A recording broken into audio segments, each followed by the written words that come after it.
Mastering your time is one of the most critical parts of mastering your business. Once we spend all our money, we can go get more money. But once we spend our time, we can't go back and get that time.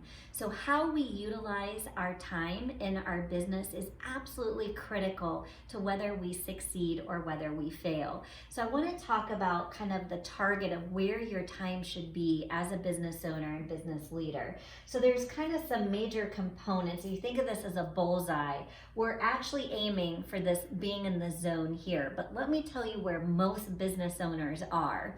So the first layer is what we call distraction.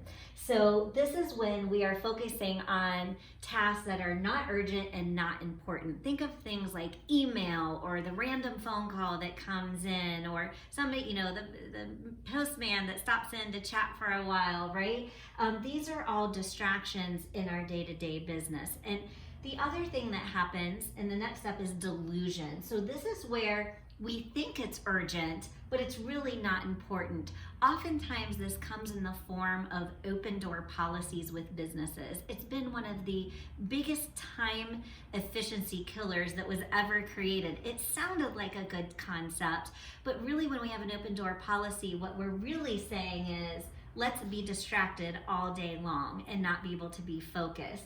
So there's kind of a delusion of when things are hitting us that they're urgent, but in reality, they're not as important as the things as we as a business owner should be working on. The next layer is demand. So these are the things that we think are urgent and we think are important, okay? So it might be, depending on where you're at in your business mastery, it might be things like, taking a phone call from a client. That seems urgent and that seems important. However, if we had the right team in place to do that for us, or had the right time slots to take those types of phone calls, that might be able to be handled a little bit differently.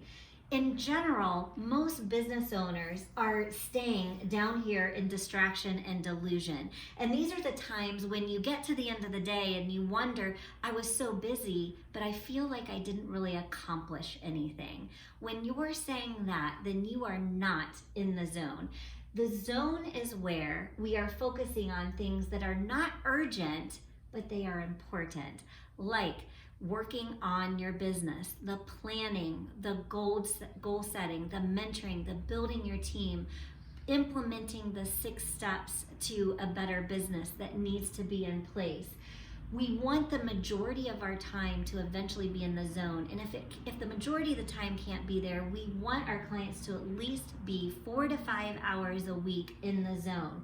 Now, if you're not sure how to get there, that's what your coach is for. It's to challenge you on what you think is urgent and important, and make sure that we are leveraging that in a different way so that you can focus your time where it is not urgent, but most important for the business. And I'll leave you with this one concept to think about.